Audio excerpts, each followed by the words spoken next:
Halo teman-teman yang ada di GBI Pasko, teman-teman di Link Youth Community. Senang sekali saya bisa kembali bertemu dengan kalian meskipun virtual. Dan saya percaya dimanapun kita berada, walaupun mungkin kita nggak ketemu secara fisik ya, asalkan hati kita terbuka, kita mau menerima firman Tuhan, saya percaya impact dan kuasa Roh Kudus tetap bekerja dimanapun kita berada. Amin. Buat yang belum kenal, perkenalkan sekali lagi nama saya Jessica. Dan saat ini saya diberikan kesempatan untuk sharing firman Tuhan. Thank you banget nih buat para gembala dan tim pastoral yang ada di sana yang telah memberikan saya satu opportunity dan privilege untuk sama-sama mengajak kita merenungkan firman Tuhan yang bertemakan Our Family, Our Mission. Nah, sebelumnya saya mau mengajak teman-teman untuk menundukkan kepala dan kita meneduhkan hati kita untuk kita dapat berdoa sebelum kita merenungkan firman Tuhan. Yuk sama-sama kita berdoa. Bapa, kami mengucap syukur buat hari ini. Kalau kami boleh ada sebagaimana kami ada, kami percaya itu semua hanya karena anugerah-Mu saja. Bapa, sebentar kami mau mendengarkan firman-Mu, kami mau merenungkan firman-Mu. Kiranya Tuhan firman ini menjadi firman yang benar-benar memberikan jawaban buat kami sehingga kami memiliki keluarga yang berkenan kepada Engkau ya Tuhan. Kau yang berkati setiap dari kami agar kami bisa konsentrasi penuh dan menangkap setiap value yang ada di dalam firman ini. Terima kasih Tuhan, kami buka hati kami dan kami siap untuk menerima firman-Mu. Hanya di dalam nama Tuhan Yesus Kristus. Haleluya, semua yang siap untuk menerima firman Tuhan, kita boleh katakan amin. Sebelum kita memulai perenungan firman Tuhan kita, yuk kita sama-sama buka Alkitab kita. Dan kita ke kitab Kisah Para Rasul, pasalnya yang ke-16, ayatnya yang ke-30 sampai 31. Saya bacakan buat kita semua, firman Tuhan berkata, Ia mengantar mereka keluar sambil berkata, Tuan-tuan, apakah yang harus aku perbuat supaya aku selamat? Jawab mereka, percayalah kepada Tuhan Yesus Kristus dan engkau akan selamat, engkau dan seisi rumahmu. Amin. Saya mau tanya di sini, siapa di antara kita yang ingin seluruh keluarganya diselamatkan? Boleh angkat tangan? Saya yakin setiap dari kita ketika kita mengenal Tuhan Yesus, ketika kita tahu bahwa saat kita percaya kepada Tuhan, kita pasti mendapatkan keselamatan, pasti bisa masuk sorga, dan pasti kita akan hidup kekal. Tentunya kita ingin orang-orang yang ada di sekitar kita juga mendapatkan hal yang sama, betul gak sih? Mungkin belum ngomongin teman karib kita ya, kita benar-benar ngomongin keluarga kita yang paling inti nih. Entah itu adik kakak kita, entah itu orang tua kita, tentu kita menginginkan mereka bisa diselamatkan juga. Kalau firman Tuhan tadi katakan bahwa engkau dan seisi rumahmu akan diselamatkan. Itu sesuatu hal yang saya rasa sangat penting, tapi sayangnya seringkali kita salah paham. Kita menganggap kalau ada aja satu orang di rumah yang percaya sama Tuhan dan diselamatkan, maka dia seperti mengklaim ya, seluruh keluarganya pasti masuk surga. Sama seperti misalkan, contoh ya, kita dapat voucher makan nih. Ketika kita dapat voucher makan, kita ajak satu keluarga kita, seluruh orang rumah kita makan dan waktu kita mau bayar, kita keluarin vouchernya dan satu meja itu jadi gratis ya. Semua jadi ikutan menikmati voucher tersebut. Sebetulnya di dalam kekristenan hal tersebut itu tidak terjadi kalau kita ngomongin soal keselamatan loh. Jadi keselamatan itu bukan untuk satu orang dan bisa didistribusikan untuk serumahnya. Sangat salah. Karena firman Tuhan di dalam Yohanes 3 ayat 16 bilang begini. Karena begitu besar kasih Allah akan dunia ini sehingga ia telah mengaruniakan anaknya yang tunggal supaya setiap orang yang percaya kepadanya tidak binasa melainkan beroleh hidup yang kekal. Kata yang di-highlight adalah setiap orang yang percaya kepadanya. Jadi bukan artinya setiap orang yang punya saudara yang percaya sama Tuhan. setiap orang yang anaknya atau yang kakaknya, yang adiknya itu menerima keselamatan dan udah yakin sama Tuhan Yesus, jadi semua keluarganya selamat. Enggak seperti itu. Ingat, keselamatan itu sifatnya personal loh teman-teman. Jadi setiap dari kita harus menerima Tuhan Yesus sebagai Tuhan dan Juru Selamat pribadi. Karena itu firman Tuhan yang baru kita baca di Kisah Rasul 16 ayat 30 dan 31 tadi tidak otomatis langsung terjadi di dalam kehidupan kita dan keluarga kita. Karena itulah di sini pentingnya. Kita sebagai orang yang sudah mengenal Tuhan harus bisa memastikan, make sure bahwa seluruh keluarga kita ini benar-benar menerima keselamatan lewat iman kepada Tuhan Yesus Kristus. Sayangnya teman-teman, seringkali kita ini nggak jago di kandang ya. Teman-teman di sini mungkin waktu ibadahnya masih onsite, wah rajin banget pelayanan, rajin banget ikutan komunitas sel, teman-teman mungkin rajin doa pagi, teman-teman mungkin eksis banget di luar, ketemu teman-teman dan orang-orang lain. Wah kayaknya di luar tuh serba maha ada ya, ada yang ikutan maba atau BEM atau OSIS atau apapun ya, pokoknya tuh kayaknya sibuk banget di luar. Sementara rumah buat sebagian orang dianggap hanya sebagai hotel. Saya harap itu bukan kalian sih ya. Tapi kalaupun memang ada, yuk hari ini kita sama-sama bertobat dan kita merenungkan firman ini baik-baik.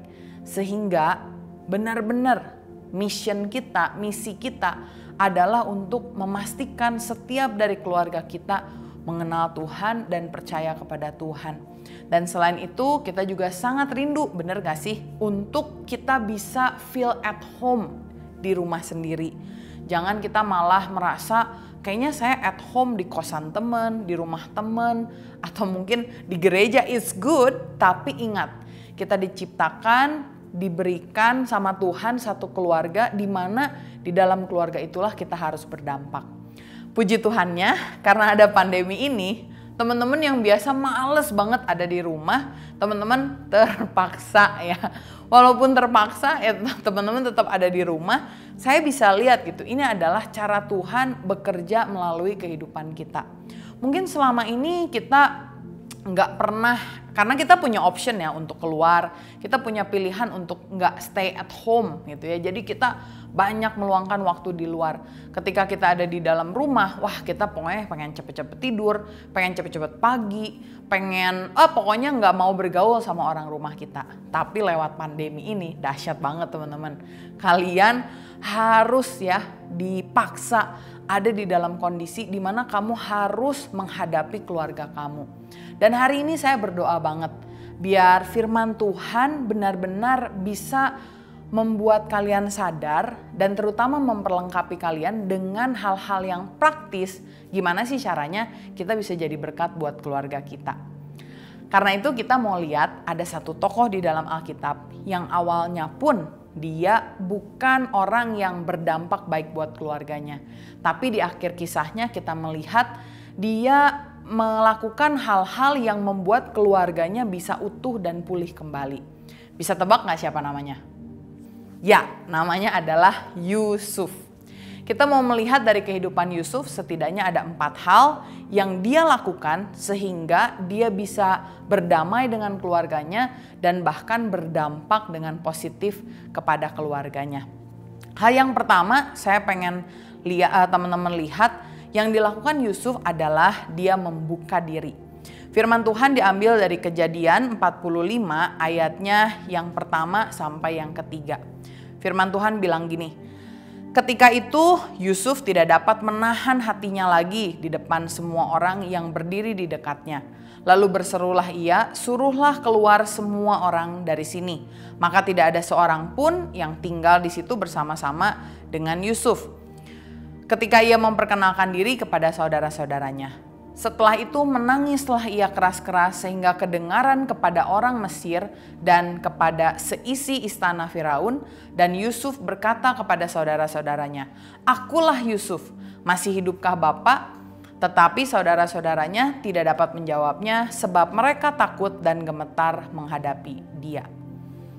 Hal pertama yang kita ingin teladani dari Yusuf, ketika dia menghadapi keluarganya, dia membuka diri. Berapa banyak dari kita yang seringkali menutup diri kita terhadap keluarga kita? Berapa banyak dari kita yang lebih nyaman dengan orang lain? Be yourself tapi dengan teman kita. Sementara di dalam keluarga kita, kita mungkin cenderung diam, cenderung pasif, cenderung masa bodoh. Coba perhatikan. Berapa banyak waktu yang kita gunakan untuk kita ngobrol, tertawa terbahak-bahak, menangis terseduh-seduh, atau doing something silly ya, melakukan sesuatu yang bodoh di depan keluarga kita. Ataukah justru kita malah jaim ya di keluarga, kita diem, kita tutup pintu, kita hanya main game, kita hanya main komputer, dan kita benar-benar gak menunjukkan siapa diri kita terhadap keluarga kita. Kita harus sadar bahwa sebetulnya saat kita mau ada pemulihan di dalam keluarga kita, kita harus berusaha untuk membuka diri kita. Ada salah satu anak muda yang saya kenal, kehidupannya menurut saya menyedihkan.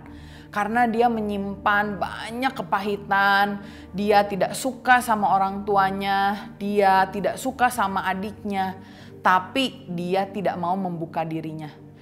Sehingga kalau ada orang tuanya datang, ya dia tamasya ikut pergi. Ketika ada orang tuanya di rumah, ya dia tetap bisa ada di rumah. Tapi dia itu benar-benar punya mental block, teman-teman. Sama sekali dia nggak bisa enjoy life, ya, nggak bisa cerita. Pokoknya dia hanya menunjukkan dirinya dia seperti seorang yang perfect untuk keluarganya. Padahal kita perlu sadari, rumah adalah tempat di mana kita bisa menjadi diri kita sendiri. So hari ini mungkin kita boleh tanya sama diri kita, apa sih yang membuat kita takut untuk kita membuka diri kepada keluarga kita? Saya rasa kalau selama ini kamu udah terlalu sering menutup diri dan kamu mungkin ragu-ragu ya untuk bisa be yourself at home, saya mau mengajak untuk setiap dari kita berusaha untuk ambil satu langkah sehingga kamu itu benar-benar bisa menjadi dirimu sendiri. Dan ketika kita bisa menjadi diri kita sendiri di rumah, wah itu tuh nggak ada tempat yang lebih enak selain di rumah sebenarnya. Ketika kita membuka diri kita sendiri kepada orang-orang rumah kita, mereka juga bisa melihat siapa kita sesungguhnya. Baik itu yang baik, baik itu yang kurang baik. Tetapi ketika kita mulai terbuka, ada perkataan yang bilang, terjadilah awal dari pemulihan. Mereka bisa lihat, mungkin kalau ada hal yang kurang baik, kita bisa upgrade diri kita. Tetapi apapun itu, saat kita membuka diri kita sama keluarga kita, ada hubungan yang terjalin kuat antara kamu dengan ayah, dengan ibu, dengan adik, dengan kakak, dengan orang-orang yang ada di rumah. But first, kamu harus open up, buka dirimu. Yang kedua, saya lihat apa sih yang Yusuf lakukan untuk dia bisa memulihkan keadaan keluarganya dan berdampak baik buat mereka. Yang kedua adalah dia mendekat. Kejadian 45 ayat yang keempat bilang seperti ini. Lalu kata Yusuf kepada saudara-saudaranya itu, marilah dekat-dekat. Maka mendekatlah mereka. Katanya lagi, akulah Yusuf saudaramu yang kamu jual ke Mesir. Yuk sama-sama ketikkan di kolom komen atau katakan mendekat. Ya. Bukan cuman kita tidak pernah membuka diri sama keluarga kita, seringkali kita juga membuat mereka pergi jauh-jauh dari kehidupan kita. Contoh, misalkan kalau kalian punya kamar, mungkin di depan kamar kalian kasih sign ya, keep out, gak boleh kesini, awas ada anjing galak tapi yang lebih galak yang punya kamarnya katanya. Sehingga kalau ada adik kita yang mungkin penasaran ya, kalau saya perhatikan kalau kita punya adik pasti dia itu tuh pengen kepo. Wah si Koko lagi apa ya, Cici lagi apa ya, kakak lagi apa ya, abang lagi apa ya. Wah kayaknya pengen ikutin ngerecokin gitu ya. Tapi buat kita kayak males banget sih. Udah langsung kita jauh-jauhkan dia. Kita mungkin tutup pintu kita mungkin pakai headphone, kita mungkin ngelihat komputer kita, dan kita nggak mau berinteraksi sama mereka. Apa yang Yusuf lakukan ketika dia membuat keluarganya bisa kembali pulih hubungannya dengan dia?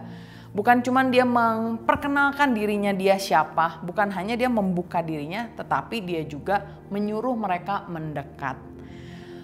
Di masa remaja ini saya lihat orang-orang atau remaja-remaja mulai menjauh dari orang tua mereka. Waktu kita kecil mungkin ya, waktu kita TK, waktu kita SD, wah kayaknya kalau nggak dijemput sama orang tua tuh sedih ya. Atau mungkin kalau kita pergi sama orang tua tuh rasanya seneng. Tapi biasanya menginjak SMP, SMA, apalagi mungkin awal-awal kuliah ya. Orang tua kita mungkin excited banget nih, ayo nanti mama anterin ya kamu ke SMP yang baru. Langsung kamu bilang, apaan sih mah, norak banget, aku kan udah gede gak usah dianterin. Dan kita mulai menjauhkan diri kita dari orang tua kita. Atau mungkin kalau orang tua kita mau ngajak ngobrol, Kak apa kabar hari ini, yang terjadi apa nih, gimana sekolah online-nya. Wah langsung kita bilang, udah males ngomongin yang kayak gitu. Yuk kita sama-sama belajar buat mendekatkan diri kita sama keluarga kita. Caranya gimana sih? Kalau mungkin selama ini kita nggak dekat sama mereka, emang susah. Saya juga akui ya. Tapi ada satu tips nih yang kalian bisa lakukan, yaitu coba cari hal yang membuat kalian itu bisa ngobrol yang kalian sama-sama suka. Atau bahkan mungkin oke lah kalau kamu nggak terlalu suka, kamu belajar cari topik yang kira-kira masuk nih sama pembicaraan orang tua kamu. Saya kasih contoh ya, misalkan ya di zaman-zaman sekarang biasanya orang tua tuh lagi heboh banget sama sinetron Ikatan Cinta ya. Wah itu kayaknya pembicaraan tentang Andin dan Aldebaran. Saya pribadi nggak nonton sih, tapi itu bisa menjadi jalan masuk untuk kita bisa ngobrol sama orang tua kita. Atau mungkin sama papa kita ya, yang mungkin hobinya adalah benerin mobil. Atau misalkan pelihara ikan. Yuk kita sama-sama belajar menyukai hobi yang mereka lakukan. Sehingga awalnya memang agak canggung. Tapi lama-lama kita mungkin lihat nih ya, papa kita jago nih bersihin akuarium misalkan. Kita tanya sama papa kita, "Pah, tolong dong ajarin ya." Mungkin papa kamu pertama-tama kayak apaan sih tumben, tapi percaya deh di dalam hatinya dia tuh pasti sukacita banget. Karena itu belajar yuk kita mendekatkan diri kita sama keluarga kita. Langkah ketiga, hal yang Yusuf lakukan untuk berdampak buat keluarganya dan membuat dia bisa memulihkan keadaan keluarganya adalah dengan menerima dan mengampuni keluarganya. Kejadian 45 ayat 5 sampai 8 firman Tuhan bilang begini. Tetapi sekarang janganlah bersusah hati dan janganlah menyesali diri karena kamu menjual aku ke sini. Sebab untuk memelihara kehidupanlah Allah menyuruh aku mendahului kamu. Allah telah menyuruh aku mendahului kamu untuk menjamin kelanjutan keturunanmu di bumi ini dan untuk memelihara hidupmu sehingga sebagian besar daripadamu tertolong. Jadi bukanlah kamu yang menyuruh aku ke sini, tetapi Allah, dialah yang menempatkan aku sebagai bapa bagi Firaun dan tuan atas seluruh istananya dan sebagai kuasa atas seluruh tanah Mesir. Ini adalah satu langkah yang gak gampang sama sekali. Kalau kita bayangkan ya kehidupan Yusuf, kita semua tahu bagaimana dia dijual ya, sempat bahkan sebelumnya dimasukkan ke dalam sumur dan dia harus jadi budak, dia harus masuk penjara. Kalau dia ingat-ingat keburukannya, pasti dia dengan gampang bisa menyalahkan saudaranya. Wah, karena kakak aku nih, aku jadi seperti ini nih. Wah, kayaknya dulu tuh aku kalau ketemu dia lagi aku pengen balas dendam. Bisa aja sebetulnya Yusuf berkata begitu, tapi tidak. Dia justru menerima dan mengampuni apa yang telah menjadi kesalahan keluarganya itu. Sampai dia bilang, udah gak usah nyesel.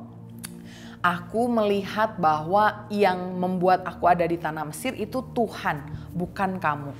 Ini sesuatu yang dahsyat banget.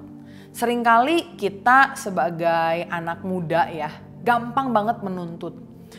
Keluarga aku sih kayak gini, keluarga aku sih gini. Harusnya kalau keluarga aku kayak gini, baru nih ya keluarga aku kalau dia baik, aku pasti baik sama mereka. Kalau keluarga aku nyaman ya, aku pasti pergi sama mereka. Tapi kakak aku iseng, orang tua aku pilih kasih dan sebagainya. Itu sesuatu yang menyebalkan tentu. Tetapi mari kita ambil posisi bukan untuk mencoba untuk menghakimi mereka, tetapi justru sebaliknya kita menerima dan kita mengampuni mereka. Karena kalau kita terus menuntut dan menuntut dan menuntut, gak akan ada habisnya. Justru ketika kita mulai menerima dan kita menyadari, oh ternyata ada sesuatu di balik apa yang Tuhan izinkan terjadi, kita bisa melihat ada suatu berkat yang luar biasa di dalam kehidupan kita. Saya ingat ada 2 orang kakak beradik. Adiknya ini selalu merasa bahwa dia ini tidak disayangi. Sementara kakaknya ini lebih dimanja dari dia. Jadi semenjak kecil dia ini cenderung sebal ya. Cenderung benci sama orang tuanya. Dia tumbuh jadi orang yang baik tentunya kakak beradik ini. Tapi kebenciannya itu dia tetap bawa. Dan sampai suatu kali dia memutuskan dia kayaknya harus melakukan sesuatu tentang hal ini. Dia datang ke kakak rohaninya dan dia bilang tentang kakaknya ini. Dan dia bilang, kakak saya tuh disayang banget. Dia tuh dimanja banget dari kecil. Kalau saya pulang ke rumah, kalau saya sih biasa-biasa aja. Tapi dia disambut dengan luar biasa. Kemudian kakaknya tanya, sekarang kerjaan kakak kamu apa? Adiknya bilang, wah kakak saya sekarang lagi nggak kerja, kemarin di PHK. Emang biasa skillnya ngapain? Oh karena dari kecil jarang tuh disuruh-suruh sama orang tua saya. Jadi dia nggak punya skill apa-apa yang terlalu berarti. Kalau saya beda, dari dulu bangun pagi harus potong bawang, harus bantu mama masak, harus bantu papa. Wah kayaknya tuh beda banget. Karena sekarang waktu dulu saya kecil sering masak, nah sekarang saya udah jago nih masak, makanya saya bisa buka catering. Kemudian dia tanya lagi, sekarang kalau kakak kamu pulang disambut secara luar biasa ya, pulangnya jarang apa sering? Oh jarang pulang karena dia ini kan dulu merantau ya. Jadi kalau datang ke rumah papa mama tuh paling berapa bulan sekali lah. Kalau saya ya puji Tuhan dengan kerjaan saya yang saya punya sekarang, saya bisa kembali ke rumah kayak ya seminggu sekali lah atau mungkin di tengah minggu datang terus ngobrol sama orang tua saya. Ketika dia cerita gitu, dia langsung menyadari sesuatu hal. Ternyata apa yang dia pandang buruk sebelumnya menjadi batu loncatan dia. Bagaimana dia bisa hidup mandiri, bagaimana dia bisa punya skill, bagaimana dia bisa bergaul dengan orang banyak. Karena apa yang dilakukan oleh orang tuanya di masa dia waktu kecil. Dan akhirnya dia menyadari, aduh terima kasih ya. Saya jadi tersadar nih katanya kepada kakak pembinanya. Bahwa mungkin dulu sesuatu yang saya anggap buruk itu justru menjadi sesuatu yang baik bagi keadaan saya saat ini. Nah mungkin kalau teman-teman hari ini juga ngerasa, aduh orang tua saya kok kayak gini ya. Adik kakak saya kok kayaknya nggak bisa diandelin, semuanya harus saya. Jangan berkecil hati dulu. Justru kita harus melihat ini sebagai kesempatan untuk kita bisa berkembang. Jangan tuntut mereka untuk berubah, tetapi justru terima dan ampuni. Saya tahu ini tidak mudah, tapi saya percaya ketika kita benar-benar berserah sama Tuhan, kita pasti dimampukan. Dan hal terakhir yang Yusuf lakukan kepada keluarganya sehingga dia bisa berdampak baik dan memulihkan keluarganya adalah dengan cara dia memberi. Kejadian 45 ayat yang ke-9 sampai yang ke-10 bilang begini. Segeralah kamu kembali kepada Bapa dan katakanlah kepadanya, beginilah kata Yusuf anakmu. Allah telah menempatkan aku sebagai tuan atas seluruh Mesir. Datanglah mendapatkan aku, janganlah tunggu-tunggu. Engkau akan tinggal di tanah Goshen dan akan dekat denganku. Engkau serta anak dan cucumu, kambing domba dan lembu sapimu dan segala milikmu. Dahsyat banget gak sih Yusuf? Meskipun dia udah pernah dikecewakan, dia tetap memberi kepada keluarganya. Ingat moto ini, stop asking and start giving. Berhenti meminta, tetapi belajarlah untuk memberi. Siapa yang di sini lebih suka menerima sesuatu? Ya, bahagia kan? Coba bayangkan kalau mungkin di keluarga kita, wah papahnya judes, mamahnya galak, adiknya kakaknya nyebelin. Pakai satu cara ini, kasih mereka sesuatu yang mereka suka. Saya yakin mereka pasti akan tersenyum-senyum malu. Mungkin mereka akan juga tersipu-sipu ya dan merasa malu sendiri kalau mungkin selama ini mereka jahat atau galak atau judes sama kita. Ketika kita memberi sesuatu kepada keluarga kita, sebetulnya kita ini sedang berinvestasi loh teman-teman. Sehingga atmosfer keluarga kita, penerimaan satu dengan yang lain ini jadi sesuatu yang positif. Siapa sih di sini nggak mau mengusahakan sesuatu untuk kebaikan? Tentu semua mau kan? Karena itu saya mau tantang kalian nih untuk berusaha untuk memberi sesuatu. Nggak harus memberi barang loh teman-teman. Tapi misalkan beri waktu kita. Ketika mama kita lagi masak, tanya apa yang bisa dibantu. Adik kita lagi buat PR, tanya apa yang bisa dibantu. Kakak kita misalkan lagi membetulkan mobil, tanya kepada dia apa yang bisa kita bantu. Dan saya percaya ketika kita fokus untuk memberi, dan memberi, perlahan-lahan atmosfer keluarga kita pasti berubah. Ada satu kesaksian dari salah seorang teman di youth. Dia bercerita bagaimana dia melihat keluarganya itu nggak punya tradisi untuk pergi bareng, untuk makan bareng, atau merayakan ulang tahun bareng. Akhirnya dia bingung, tapi dia pengen banget nih punya keluarga yang akrab. Apa yang dia lakukan? Waktu papahnya ulang tahun ya, dia udah dari jauh-jauh hari bikin figura. Dia hiasi ya, dia minta orang lain untuk hiasi, terus ada fotonya di sana. Dan untuk pertama kali awkward banget dia bilang, karena seumur hidup nggak pernah ngasih. Tiba-tiba dia dari lantai 2, dari kamarnya dia turun ke bawah, dia bawa figuranya, terus dia kasih sama papahnya, nggak pakai ngomong. Cuman bilang happy birthday pa, langsung dia naik lagi ya ke atas. Nggak pakai cupika-cupiki, nggak pakai pelukan, enggak. Tapi itu adalah breakthrough moment. Bahkan sampai sekarang figura itu masih dipajang di kamar papahnya. Saya percaya papahnya pasti bangga melihat apa yang dilakukan oleh anaknya. Meskipun figura itu kan nggak terlalu mahal harganya. Tetapi ini adalah sesuatu yang spesial. Karena itu belajarlah untuk kita mulai bisa memberi sesuatu kepada keluarga kita. Kak, kalau Yusuf kan ya tokoh di dalam Alkitab lah. Kalau aku ya, keluarga aku tuh bener-bener, nggak bener banget lah. Dysfunctional family. Mungkin kita bahkan pernah ngecap keluarga aku ini toxic family. Tapi kalau kita perhatikan ya, Yusuf itu punya keluarga yang jauh lebih broken daripada kita tentunya. Coba lihat, firman Tuhan bilang Yusuf itu punya ayah yang punya 4 istri. Jadi secara tidak langsung Yusuf itu punya 3 ibu tiri. Kita bayangin. Kemudian para istri ayahnya ini juga nggak akur ya. Mereka tinggal bersama ya tentu saling sirik, saling iri, saling benci, saling ngomongin. Dan ini terkontaminasi kepada anak-anaknya.